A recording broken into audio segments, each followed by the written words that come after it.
зоригдож сэтгэл болгохлоор юу вэ гэхээр энэ усны салбарын талаарх мэдээллийг ард түмэн зөв ойлголтыг өгөхийн тулд таныг хамгийн анхныхаа нэвтрүүлэгт урьж оролцуулж байгаа. Та энэ усны салбарт бас 30 гаруй жил ингээд өөрийнхөө амьдралын их хугацаа шүү дээ. Энийг ингээд зориулаад бодлогынх нь хүрээнд нь оролцоод дараа нь эргэцэн өөрчлөлт шинжилэлт нь оролцоод энэ салбарыг энэ дэлхийн жишг төрөхийн тулд тэр менежментийн нь хүртэл оролж ирэхэд нь хилцээд ингээ явж исэн хүний хувьд өнөөдрийн усны салбарын онцлогуд эргэцэн олдтой бөгөөд хидэлтэй талууд таны над нэг хэлжээсээ үг айгүй их гоё санагддаг байхгүй тийм. Дэлхийн шим нь ус юм аа. Усны шим нь ургамал юм. Ургамлын шим нь хүний шим нь яруу найраг юм. Энэ логикийг бид нар бас энэ нэвтрүүлэгтээ заавал эхлэхдээ хэлье гэж бодсон. Тэгээд энэ талаар одоо Монгол улсын усны сайенс доктор, гэдэр геологч Дээд Орцрон гэдэг хүмүүс маань юу гэж бодож байна? Өнөөдөр таны хийсэн бүтээснийг дараа нь асууя. Гэхдээ одоо товч яхад энэ талаар та нэг бид нарт мэдээлэл түүх ярьж өгөөч. Өнгөрсөн хугацааны туршид аль болохоор л энэ салбартаа л ажиллахыг хичээсэн. Ерөөсөө мэрэгжсэн салбар учраас бид нар ганцхан 8-нд бол олигтой ч юм болохгүй, бие бол чадахгүй байсан. Яг үүндээ бол өөр ажил хийгээд бизнес эрхлээд явах бол одоо тийм боломж ч бай таарлсангүй. Тийм учраас л би энэ байгаль орчны салбарын усны салбарт эхлээд шинжлэх ухааны технологийн их сургууль багшлаад дараа нь 1996 онд байгаль орчны нөлөөллийн үнэлгээ гэж анх одоо Монгол улсад орж ирэх үед нь яг энийг хийж нэг 10-аад жил 2006 он хүртэл одоо ажиллаад компани байгуулж байгаль орчны нөлөөллийн үнэлгээ хийгээд тэгээд энэ хамгийн төгсгөлд нь бол оюу толгой 5 толгой хоёрын байгаль орчны нөлөөлөх байдлын наривчсан үнэлгээ хийж батлуулж өгөөд ингээд тэрийг өндөрлсөн байгаа. За тэгээ 2007 оноос эхлээд яг усны бодлого руу орж ирсэн дээ. Тэгээд усны үндэсний хорооны нарийн бичгийн дарга гэдэг албыг аваад тэгээ үндсэндээ одоо төрийн алба руу орж ирээд одоо манай Монгол улсад усны бодлого юу вэ? Хууль эрх зүйн ямар байна? Бид нар нь ямар вэ гэдгийг одоо эхлээд бодож тодорхойлох өөрийнхөө хэмжээнд бодлого боловсруулах шаардлага бол яг дулдсан ийм үе байсан. За хоёр дахь яг энэ үед нь бол нэг онцгой үе байсан. 1998 оноос эхэлсэн гангийн хамгийн төгсгөлийн жилүүд чинь 12 орчим 12 13 жилээр ган одоо бороос хуурайшилтай элбэг устай юм уу явдаг байхгүй. Тэгэхээр 90 одоо 5 6 оноос эхэлсэн энэ хуурайшил чинь бол оргил үедээ ирсэн. Ерөөсөө маш их олон гол одоо жишээлбэл бид нар нэг тооцох юм бол нэг 7000 горих булаг байдаг бол 3000 гар нь байхгүй болцсон, ширхэгдсэн. Ийм хүнд үед одоо бид нар орж туулд анхудаа тасарсан.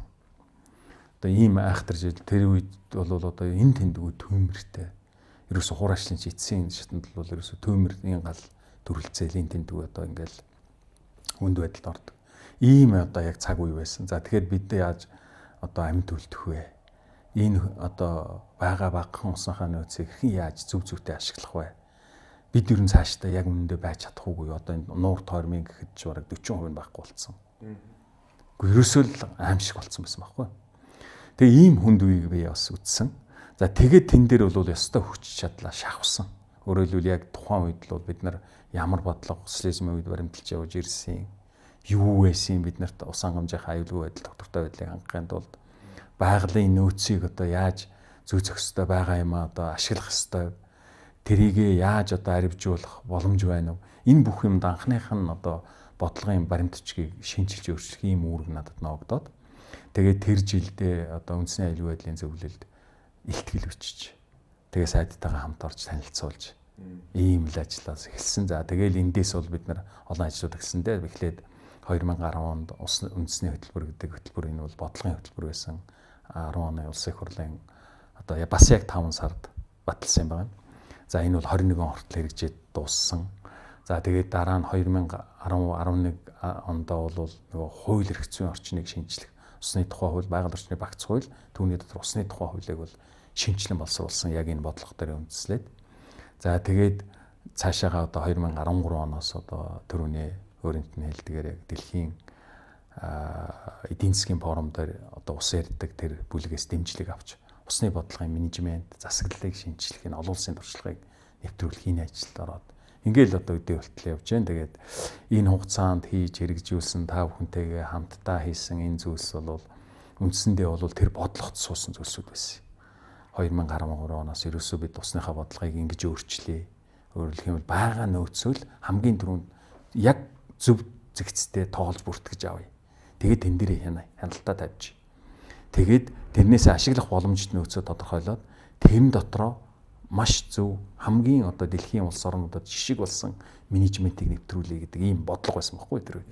Тэгэхээр тэр хүрээнд л бол одоо яг сар усны нөөцийн нэгдсэн менежментийн гол юм чинь бол энд орж байгаа. Энэ бол дэлхийд даяар явдаг зүйл. Өөрөөр хэлбэл хэн нэгнийхээ эрх ашгийг усан дээр хөндөхгүй асууж ийж өөрийнхөө одоо хэрэлт хэрэгцээндээ тулгуурлаж ийж тэрийгээ одоо авах хэмжээгээр авч ингээд байгальдаа үлдээх хэвээр нь үлдээж явдаг энэ менежментийн зарчим. Нөгөө талаас хэрвээ ингээд хүн болгон ингээд өөрийнхөө хэрэгцээ юмнуудаа ингээд тодорхойлоод яриад ирэхлээр нөгөө та бидний хамт тавьсан талуудын оролцоо. Яг энэ дээр бол засаглалын үндсэн суурь болж орж иж байгаа. Тэгэхээр одоо надад ийм хэрэгцээ байгаа. Энийгээ бол эндээс бүрэн дүүрэн авна. За тэгтээ бол бид нэр шаардлагатай юм байвал бид энийгээ бас хийн. Хамтаараа бол энэ байгаа усаа бол бүрэн дүүрэн ашиглаж хамгаалж их усүрийн одоо бохирдуулахгүй мутахгүй байх. Ийм одоо байдлаар ашиглана гэсэн үндсэн зарчмуудаа бол энэ дээр тогтоож байгаа хгүй. Тэр чиглэл рүү бол та бүхний хийсэн энэ ажилд бол одоо миний хувьд бол маш их талархалтай байдаг. Хамтдаа та бүхний мандаа хэлэл хүчин зүтгэл оролцоотойгоор ингээд өнөөдрийн хүртэл амжилттай явж байгаа энэ талуудын оролцооны зөвлөл чинь бол яг л тэрэндээс эхэлсэн байна. За түүний дараа бол энэ бодлогот суусан нэг гол чухал зүйл нь бол юу вэ гэхээр энэ хаягдл усыг цэвэрлэж дахин эргүүлж ашиглах асуудал байсан байхгүй. Тэр нь Улаанбаатар хотод ерөөсөө биднэрт байгаа багахан нөөцөө яаж өргөжтэй ашиглах вэ? Хот улам тэлэл хүмүүс нь ингээд сууршаал үйлдвэрлэл бизнес нь ингээд одоо хөгжөөд байхаар устай холбоогүй нэг ч юм байдгүй учраас ингээд усны хэрэглээч зүгээр гэрлийн хурдаар л явдаг байхгүй. Тэгэхээр энийг сөргүүлээд ямар арга хэмжээ авах вэ гэдэг асуудал байгаа. Өөрөөр хэлбэл бид нар тэгвэл одоо хамгийн түрүүнд юу вэ гэхээр энэ аваад хэрэглээл нойлдо татаал ингээд урсгачиж байгаа энэ байдлаа бид нар жаахан өөрчлөх хэрэгтэй. Хаягдл усаа цэвэрлээд дахиад техникийнхээ хэрэглээ тэр одоо онцгой уух усаар заавал хийх эсгүй зүйлсүүдийг одоо усыг тэгж ашиглаж үйлдвэрлэл жишээл үлэн гэж сугаахад заавал умдны усаар шаардлага байхгүй болох нь байна. Барилгын үйлдвэрлэлээ явуулахад зам талбай услахад төмөр унтраа хахад тэгэл одоо машин угаахад одоо юу гэдгийг цахилгаан станцын дээр уурын тогоонуудыг хөргөхөд үнс зөөврлөхөд заавал умдны усаар ингэж яхах шаардлага байхгүй. Тэгвэл бид нэр энэ хаягдл усыг цэвэрлж эргүүлж ашиглачаад тэгээд байвал одоо ядаж уух усны маань хэмжээ доктортой байх нэ гэдэг ийм зүйл бас байсан. Энэ бол одоо ингээ ажил хэрэг болоо явчихж байгаа. Тэгээд өнөөдөр үндсэндээ Манганы соёлын сангийн одоо компакт хөтөлбөрийн хүрээнд 350 сая доллар Америкийн нэгдсэн улсаас аваад Монгол улсын засгийн газар 110 сая доллар гаргаад 460 сая доллараар Улаанбаатар хотын ус хангамжийг нэмэгдүүлэх 2 том их усүр хоногтоо 50,000 м кубын усыг цэвэрлж эргүүлж ашиглах болцоотой нэг үйлдвэртэй ингээд бид нар чинь ингээд мундаг том өөрчлөлт хийчээ сууж төв цэвэрлэх байгууламжийг хятадын засгийн газрын зээлээр аваад төв цэвэрлэх байгууламжаа цэвэрлээд шинжилээд бариад авцсан. Өөрөөр хэлбэл төв цэвэрлэх байгууламж бол одоо бол хагас дутуу цэвэрлээд хайдаг биш. Яг стандартын хэмжээнд 49-43 гэдэг бидний одоо та бүхний одоо тух байх үедээ бас хэлцэж оруулж батлуулж байсан тэр стандартыг чинь бүрэн хэмжээгээр хангах үс юм үйлдвэр барьсан. Ийм одоо харилцан уялдаа холбоотой Улаанбаатар хотын ус хангамжийг нэмэгдүүлэх, доктортой аюулгүй байдлыг хангах чиглэлээр бид нар үндсэндээ мега төслөр үзүүлж сууж байгаа байхгүй. Ийм онцгой сайхан цаг үе байна. Тавчхандаа одоо түүх гэвэл ийм л зүйлийг хэлж чадах байна. Тэгээд одоо эргээд дүүн асуухад 2010 оны ус үндэсний хөтөлбөр гэдэг бодлогын том баримтыг оруулж ирсэн байна шүү дээ. Ус үндэсний хөтөлбөрийг дүгнэхэд хэдэн хувийн биелэлтэй олдтоор бас дараад нь бас энэ гэх асуудлууд байсан нь энэ дээр та юу гэж боддог вэ? Тий. Яг бид нар бас 2021 онд яг хөтөлбөр дуусаад тэгээ энийг дүгнэх ажилд нөгөө 2030 нөөцийн бүлэг одоо дэмжлэг үзүүлээд бас одоо ажлын хэсэг гараад яг дүгнж үзэж байгаа байхгүй. За энэ хөтөлбөрт бид бодлого гээд анхны удаа одоо томоохон хэмжээний одоо улсын хэмжээний бодлого болгоод тавиад бодлогын зорилтуудаа яаж хэрэгжүүлв, юун дээр нь алдав, юун дээр нь онвоо гэдэг. Тэгээ хөтөлбөрийн ингээд дүгнээд үзсэн чи ерөөсө 67% хэрэгжилттэй бай гарч ирж байгаа байхгүй. За тэгэхээр бол бид нар бодлого гаргаад хэрэгжүүлж үзэж анх удаа дүгнж үзэж шít улсын хэмжээнд. Тэгэхээр ингээд үзэхлээр бол хамгийн сайн хийсэн юм юу байсан бэ гэхлээр бид нар Монгол улсынхаа усны тогтвортой байдлыг хангахын тулд бид нар усныхаа их усүрүүдийг өөрөөлөх юм бол гадаргын усны бүрэлдэх, урсаж бүрэлдэх ихүүдийг тусгай хамгаалтанд авч чадсан. За энийг бол бид нар одоо өмнө бол бид нар одоо отгон тэнгэр уулч гэдэг юм уу хинтийн руу гээд үзэсгэлэнтэй одоо байгалийн өмнө дархалж дахид шүтжсэн газар мазар гэсэн агуулгаар ингээд авдаг байлаа ш богдуулмал. Гэтэл бол дараа нь бол 2010 оны бодлогоноос хойш бол улсын тусгай хамгаалтанд авч байгаа газар нутгийн нэг шалгуур үзүүлэлт нь бол цэнгэг усны одоо их усүр болж урсаж бүрэлдэх ихүүдийг авсан. За энэ бол Монгол орны нийтдээ бол нийт одоо гадаргын урссын чинь 70% нь Монгол орны нийт нутаг дэвсгэрийн 30% дээр байж идэг байхгүй ой бүхий өндөрлөг уулс нурууд. За энийгээ бид нэр авчих юм бол улс орнохоо 30% хамгаалтанд авчруулахоос дээрээс нь говь тал хэрийн одоо бүс нутаг бол манай улсын нутаг дэвсгэрийн 70% байхгүй. Энд байж байгаа газар дарах усны цэнгэг усны ордуудыг тусгай хамгаалтанд авсан байна. За ингээд бол бид нар бол үндсэндээ усныхаа их усруудыг цэнгэг усныхаа их усруудыг улсын тусгай хамгаалтанд авцсан. За энэ бол онц болсон. Маш олдтой. Хоёр дахь юм нь юу байсан бэ гэхлээр энэ усны менежментэд энэ олон улсын одоо жишг нийтлэг болоод байгаа нөгөө бид нар чи өмнө бол нөгөө одоо аж ахуйн нэгж байгууллагуудыг усаар хангах нөгөө хуучин усны аж ахуйн тогтолцооноос ерөөсөө олон улсад туршигдсан усны нөөцийн нэгдсэн менежмент байгаа нөөц дээрээ өөрсдийнхөө хэрэгцээ хэрэглээгээ хамтдаа ярилцаж бие бинийгээ хүндэтгэж шийддэг энэ ардчлалын зарчимд тулгуурласан энэ засаглалын хэлбэрийг оруулж ирэх энэ ажил маш сайн явсан байсан. Өөрөөр хэлбэл 2000 одоо яг тэрний чинь та бүхэн хийсэн өөрийн чинь хийсэн ажил байхгүй 2000 одоо 17-8 он хүртэл яг одоо сав газрын захиргаатуудыг байгуулад 21 газар сав газрын захиргаатыг байгуулж бэхжүүлээд тэгээд дээрэс нь одоо 29 сав газрынхаа талуудын оролцооны зөвлөлийг байгуулад бүрэн дүүрэн өөрөөр хэлбэл яг тэр олон улсын жишгийн дагуу Монголын нөхцөлд таарсан хөлбөрөө шүү дээ.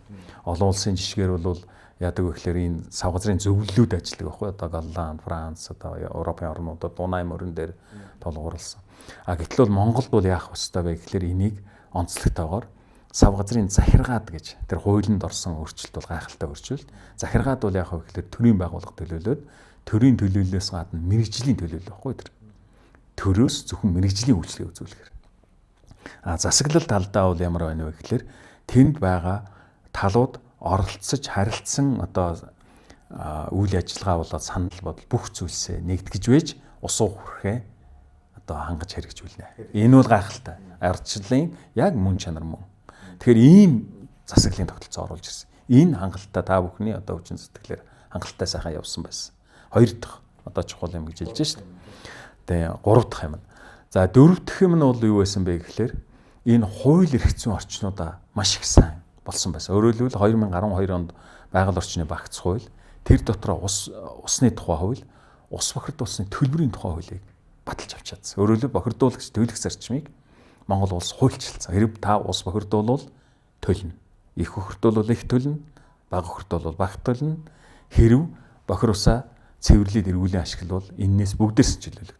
Ийм одоо агуулгатай ийм хуулийг хийгээд авсан байсан. Энэ бол одоо улсын хөтөлбөрийн хүрээнд одоо туссан зүйлсүүдийн нэг шүү дээ. Тэгэхээр ингээд хийгээд авцсан одоо бохирдуулагч нь төлөх олон улсын зарчим бол Монгол улсад хууль болоод хэрэгжиж эхэлсэн гэсэн үг байхгүй. Тэгэхээр энэ хууль бол дараа чинь нөгөө саяны миний ярьсан мянганы сорилтын сангаас тэр хоёр дахь компакт гэрээг авах үндсэн гол эрх зүйн үндэслэл болж чадсан байхгүй. Тэгээд өнөөдрийн бидний ярьж байгаа Монгол улсад хаягдл усыг дахин боловсруулж ашиглах засгийн газрын өнөөдөр тогтоол гарч байгаа. Энэ тогтоолын чинь одоо ажил хэрэг болчихж байгаа юм. Гол зүйл нь одоо энэ байгаа байхгүй. Тэр 12 оноос хойш тооцох юм бол 26 он гэдэг чинь 14 жилийн дараа яг бодит ажил болоод засгийн газар нь тогтоолоо гаргаад албан ёсоор хэрэгжүүлж. Энэ бол одоо албан ёсны зүйл. Засгийн ажил болоод хувирсан ба шүү дээ одоо энэ хугацаанд. Энийний дараа хуулинд өөрчлөлт оруулна. Тэгэл одоо ерөөсөө хуулийн дагуу бүх зүйл болно гэсэн үг. Ийм зүйлсүүд л бол их сайн явсан байсан. За дутагдaltaй юм бас байсан. 33. Тэ. За тэр нь бол юу вэ гэхлээр одоо бид нар одоо энэ гадагшаа урстай голууд дээр усан зохицолбор байгуулж говь тал хээрийн одоо усны дутагдaltaй бүс нутагтай шилжүүлэн ашиглах ийм бодлого байсан. Тэр чадаагүй байсан. Ерөөсөө аль нарийн ч явуулаа. Гэхдээ энэ бол бид бас хийхгүйгээд хийгээгүй юм бас биш байгаа юм. Үнэхээр оролдлогууд байсан. Өөрөөр бид намайг ажиллаж явах үед л бол 2010 онд яг энэ бодлогыг хийгээд 10-11 онд бүгд намайг Турк улсын тусламжаар орхоноос говь руу ус татахаар орхон говь төслийг хэрэгжүүлэхээр техник эдийн засгийн үндэслэлийг хийлгэж эхэлчихсэн баггүй Туркийн засгийн газрын тусламжаар. Тэгээд энэ бол үнэхээр энэ тухайн үед ажиллаж байсан манай ганц сайд за одоогийн улс их хурлын гишүүн бөгөөд сайд байсан одоо манай Эрдэнэ бүрэн голж яг энд Турк улстай ажиллаад. За тэгээ энэ дээр бол орхон дээр барих юмыг бас одоо сэлэнг мөрөнд нөлөөлж балцшгүй орхон болвол сэлэнгийн томоохон цэцгэл гээд бас одоо Оросын холбооны улсын шахалтанд орвол тэр бол зогссон баг ч гэдэг. За ингээд хэрлэн дээрх ажил бол ингээд яваагүй. Ингээд ийм байдалтай. За энийг бол болоогүй. Хоёр дахь асуудал нь бол юу байсан бэ гэхлээр бүр үнэхээр хийж дутагдaltaй хийж чадаагүй зүйл одоо юу байсан бэ гэхлээр энэ бид нар энэ Улаанбаатар хотод нөгөө түрүүн бид нар хэлсэн шүү дээ одоо гангийн айхтар хэцүү үед бид нар бас энэ бодлого гарсан. Тэр үед бол яасан бэ гэхлээр энэ Улаанбаатар хотод хаягдл усыг цэвэрлж дахин ашиглах ажлын хүрээнд энэ дээврийн усуудыг цуглуулад за тэгээд одоо энэ орон сууцны хороолол болон энэ томоохон зочд буудал энэ үйлчлэгээний байгууламжуудад нөгөө саарл усыг авч ашиглах ийм шугамуудыг тавьж татах хэрэгтэй байсан байхгүй. Стандартуудын одоо энэ тэндээс бол бид нар аваад хийцсэн байсан. Харамсалтай энэ чинь нөгөө мөнгө төгрөг ордог учраас нөгөө дид бүтцийн асуудал шийдэгдэх хэрэгтэй. Гэтэл одоо Шангри та бүхний сайн мэддэг Шангрила том зочдууд л байгаа шүү. Эний чинь анх ихтэй яг олон улсын жишгээр дээр саарл усаа эргүүлж ашигладаг. Энд чинь асар их хэмжээний ус эргэлдэх газар байхгүй энэ цогцлборч. Тэгэхээр энэ цогцлборыг одоо тийм байдлаар хийгдэл Монгол улсад стандарт байхгүй. Ингээд чадаагүй, хийгээгүй байхгүй. Тэгэхээр энэ бол нөгөө дид бүтцийн хөрөнгө оруулалттай холбоотой ийм зүйлсүүдийг ерөөсөө хийгээгүйсэн. Цэвэрлж дахин ашиглах. Тэгээд одоо нөгөө стандартууд нь дөнгөж батлагдаад эхэлсэн хууль эрх зүйн орчинч бас тийм сайнгүй. Иймэрхүү байдалтай ингээд хэрэгжүүлээгүй байжсан. Гэх мэтэр за бас нэг чухал зүйл нь бол юу вэ гэхлээр тэнд байсан Монголын ард түмний уламжлалт мэдлэгийг түгээн дэлгэрүүл тэр нөгөө уламжлалт мэдлэгийг хэрэгжүүлэх. Усыг дээр үед одоо их засаг хууль гайхалтай байсан байгаа шүү дээ. Хэрв ус бохирдуулах юм бол ус булаг усыг шандыг булгийг ундны усны их үүсгэж авдаг юм юу байх юм бол нэг бодоор дорого 10 таш урж анч тэр бохирдуулсан гэдэг. Ийм санкц өндөртэй. Шууд маш санкц өндөртэй. Тэр ямар гайхалтай зүйл байсан. Энэ одоо уламжлалт энэ зан үйлийг бүгдээрээ судлаад энэ одоо түгээн дэлгэрүүлээд хооч үедээ ч хилээд өөрсдөө ч тэрийг хэрэгжүүлдэг. Энэ юм ерөөсөө хийдэг байсан. Энийг одоо ч хийхгүй л байна. Тэгж чадаагүй учраас бид нар яасан бэ гэхээр 120-30-аад голуудын ихтэр одоо нөгөө алтны уурхаа явуулаад уурхайлуулан ашиглаад байхгүй болгож авч шийдэ. Ийм л зүйл болж байсан байхгүй. За тэгээд дээрэс нь нөгөө бидний нөгөө хот суурины айхтар юм бол юу байсан бэ гэхээр энэ томоохон хүн амын төвлөрлүүд хот суурин газар хаягдл ус гэдэг чинь ерөөс тэр чигээрээ бохор аимшигтай зүйлийг л хагас дутуу цэвэрлээл тэр гол руу цутгачдаг. Хэрлэнгийн гэж байсан. Хэрлэн дээр хоёр том хот тийм ээ. Өндөр хаан, бага нуур, өндөр хаан тэгээд одоо чойвлсан гэх мэтэр. Ингээл ерөөсө дандаа ус голуудтайгаа одоо тэрлүүгээ тохиж хот суурин газрууд тэгэл тэр нь одоо хаягдл усаа ингэж иймэрхүү байдлаар.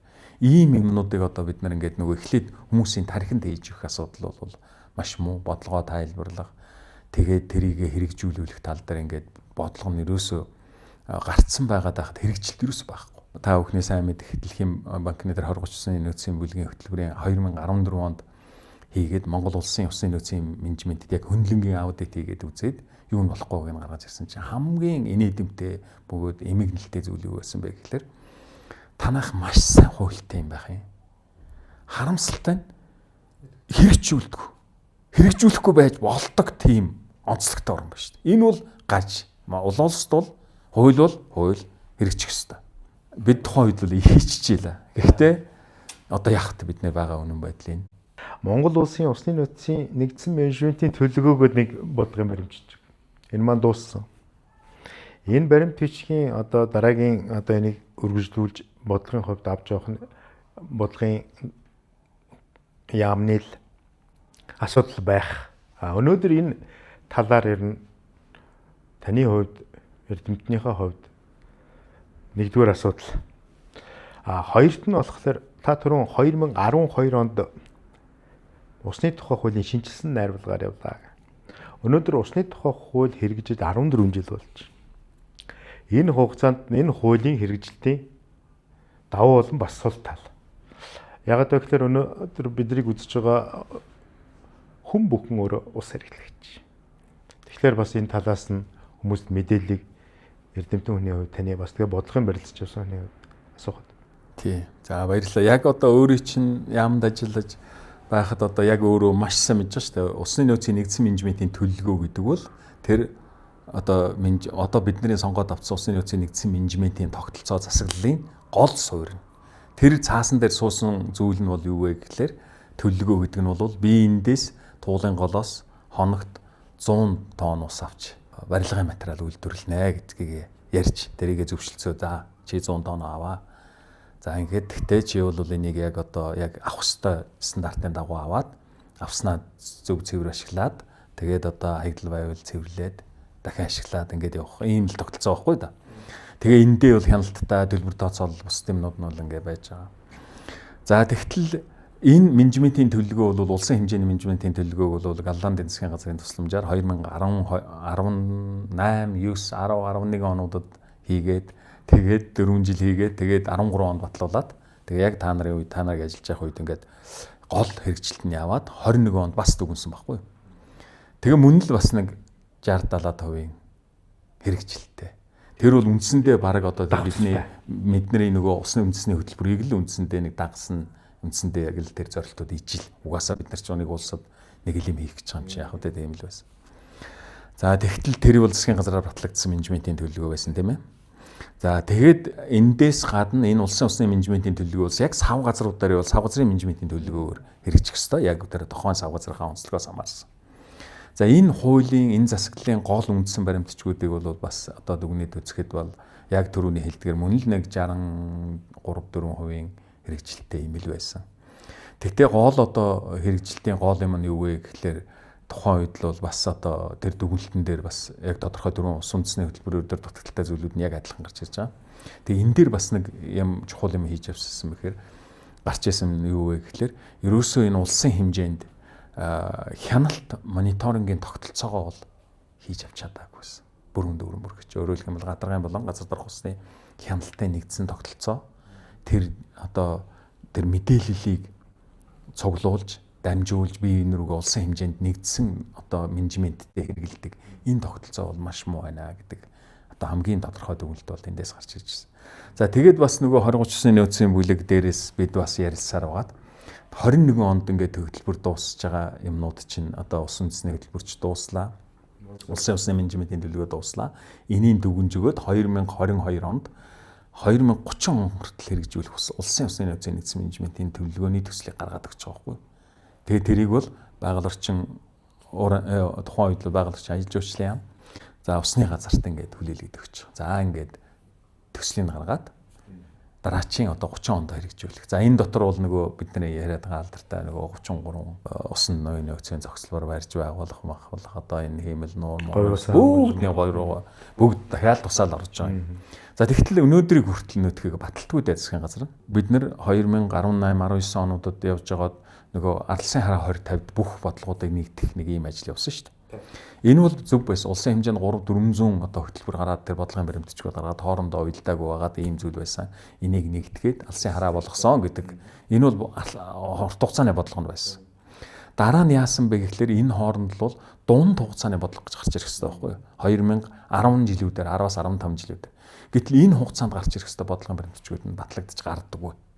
За ингээд энэ бол нөгөө өөрсдийнхөө хийсэн бодлогыг хийхгүй байж ус болдог нэг юм бас нэг гаж юм гаруулж ирж байгаа байхгүй. Байгаль орчны салбарт баримтлах бодлогын дунд хугацааны зорилтууд тодорхойлогдсон, хийгдсэн боловч хийдэггүй. энийг үл шин сэргэлтийн бодлогоор хийнэ гэсэн болоод ингээд орхичдаг. Ийм юмыг хийж байгаа байхгүй юу? Тэгээд одоо улсын нөөцийн нэгдсэн менежментийн төлөвлөгөөг хуульд авчиж тусгачаад байгаад энийг одоо дунд хугацаанд баталж хэрэгжүүлээд ингээд явна гэд одоо усны тухай хуульдаа тусгачаад байхад тэрийн засгийн газар наадах чинь алсын хараа 2050-д болон одоо дунд хугацаа шин сэргэлтийн бодлого дунд хугацааны хэлбэрт туссан тэнд л орох хэвээр.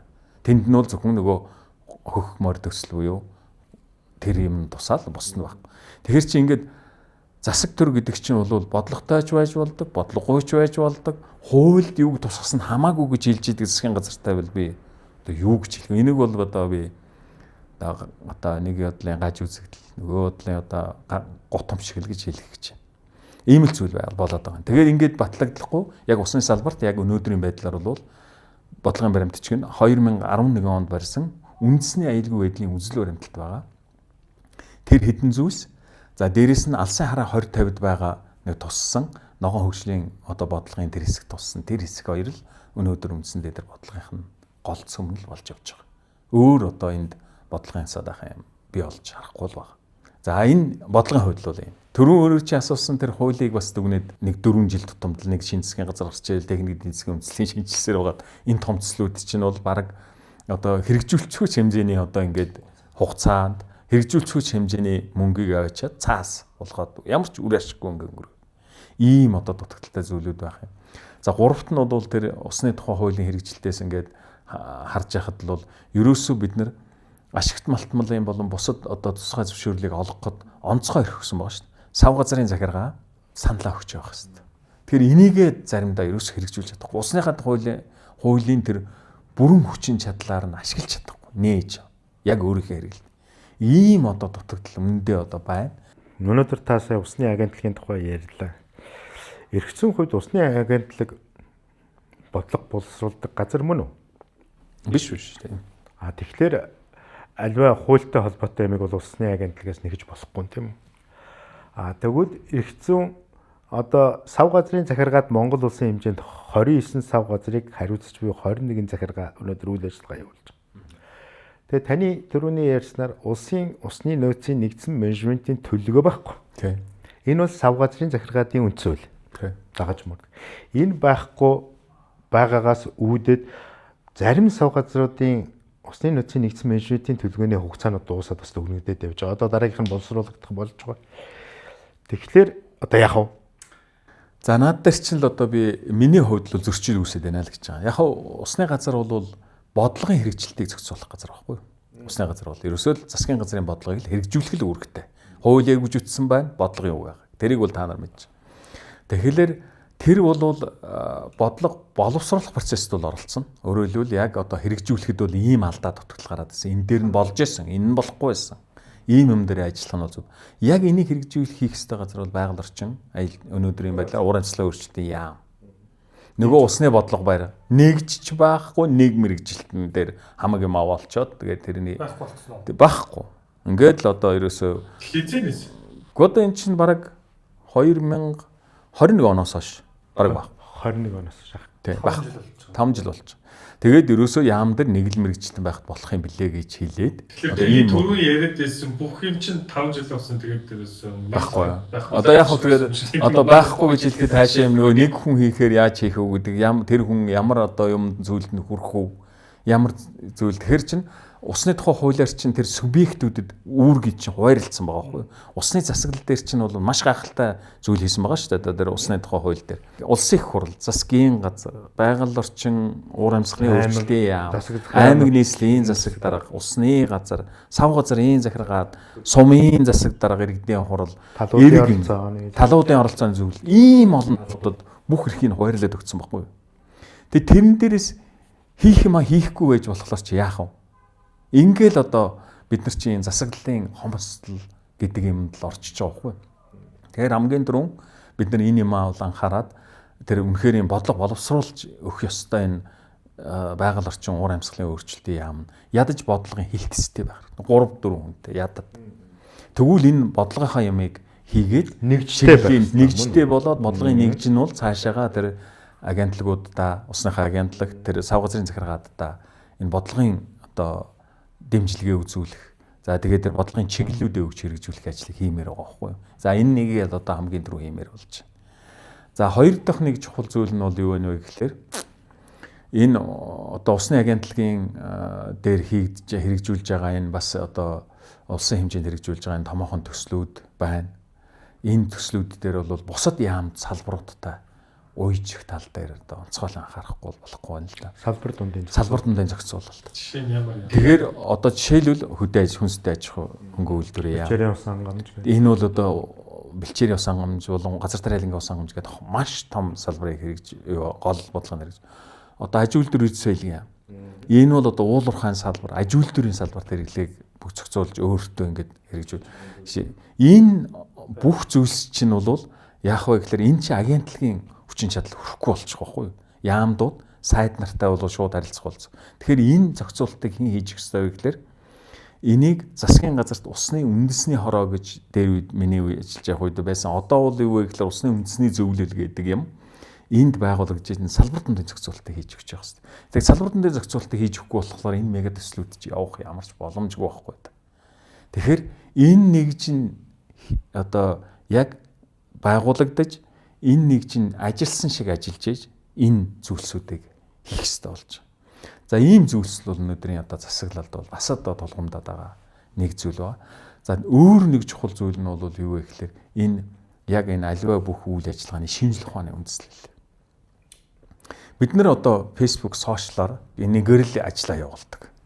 За энэ бол одоо яг биднэрт бол давуу тал бол байна уугүй л байх шиг байна. Өөрөөр хэлбэл мэдээллийг олон нийтэд хүргэдэг. Хурдан. За тэгвэл энд бол үнэхэрийн одоо яг ийм урт хугацааны бодлогын хүрээнд, хууль эрх зүйн хүрээнд шинжлэх ухааны үндэстэй шийдвэрлэх юмд бол үнэндээ л болохгүй байгаа гэдгийг бол харах хэрэгтэй. Тэгээ энэ Facebook-ийн энэ хилцүүлэг хэрүүл тэмцэл донд бүх хүч тамираа бараг алдаж байна. Яг миний өнөөдрийн шууд хэлэхэд хүч тамираа, цаг хугацаа, хөрөнгө мөнгө. Facebook-ийн мэдээлэлтэй л хэдэн хүмүүс. Тэгвэл улс орон гэдэг чинь бол уучлаарай шинжлэх ухаандаар суурилсан бодлоготой тэрийг хэрэгжүүлдэг эрдэмтэд мэрэгчлэнүүдтэй тэрийг одоо ярьж суудаг хэрэгжүүлдэг институттэй тэнд нь одоо тэрийг одоо ойлгоод захираад зарцуулаад суудаг дарга сайд нартай ийм л баймар байна. Ингэж ижил явна гэхээс биш одоо Facebook-ын хэрэглээр бол юмыг шийднэ гэвэл яг ганц нэг юмыг зогсоож чадчих байна. Хэрүүл хийж чадчих байна. Болж байна. Тэгээ одоо өөр юмд одоо ямар байгааг би сайн мэдэхгүй. Тэгэл шүүлтүргүй байхгүй. Яах гэж хүн мэрэгжил эзэмшдэг вэ? Яах гэж тэр салбарт ажиллаж мэрэгшдэг вэ? Тэр одоо инженерийн хийцлийн шийдэл гэдэг юм дээр чинь бүх одоо бүтээн байгуулалт явдаг гэдгийг яагаад ойлгохгүй байна вэ? Тэгээд тэрийг одоо хөрөнгө мөнгө тавьдаг, тэрэн засаглал нь тэрийгэ дэмжиж хэрэгжүүлж явж улс орон ингэж л өгч. Тийм учраас байх ёстой юмыг байх ёстойгоор нь байлгаж, хийх ёстой юмаа хийх ёстойгоороо хийж хүн болгон урдаа байгаа юм ал онц хийдэг л ийм л нийгэмлэл байна. За миний хувьд л одоо өнөөдөр одоо оролцож байгаа 1000 сарын хамгийн төсөлч гэдэг хаягдлаас дахин боловсруулах үйлдвэрлэл юм уу? Энд хийх ёстой бид нар бодлого хэрэгцээ хөдлөл юу хийх ёстой тэр хуулийг бичээд засгийн газрын тогтоолын төслийг боловсруулаад тэрнтэй холбогдох тооцоо судалгааг нь хийгээд үнэн зөв гаргаад тавь. Нийгмийн тэр хилцүүлэг дискус байх ёстой. Тэрийгээ бол одоо хийдэг платформуудыг бол яг одоо өнөөдрийн видео контент шиг ингээд гаргаж жагаад яг бодиттойгоор яг асуудлаа босгож ирээд яг тэр ажил хэрэг болдог төвшөнд л оруулах хэрэгтэй л гэсэн үг. Би нэг ийм л бодолтой л байна. Сая би ягаад хууль асуусан юм бэ гэхээр өнөөдрийн таны саяны ярьсан хуулийн хэрэгжүүлэхгүй байгаагаас болоод өнөөдөр чадварчж байгаа боловсон хүчнүүд маань төлөвшөж байгаа төрийн захиргааны байгууллагууд маань байхгүй болоод байна л та. Байхгүй болоод байна гэж хэлж баг болох байх гэж би бодоод. Өнөөдөр усны салбар гэхээсээ илүүтэй КОП яваад байна. КОП маань өөрөө энэ салбартай маш холбоотой шүү дээ. Өнөөдөр цөлжилт гэж яриад байна тийм үү? Та энэ дээр бас нэг жижигхэн тодорхойлооч.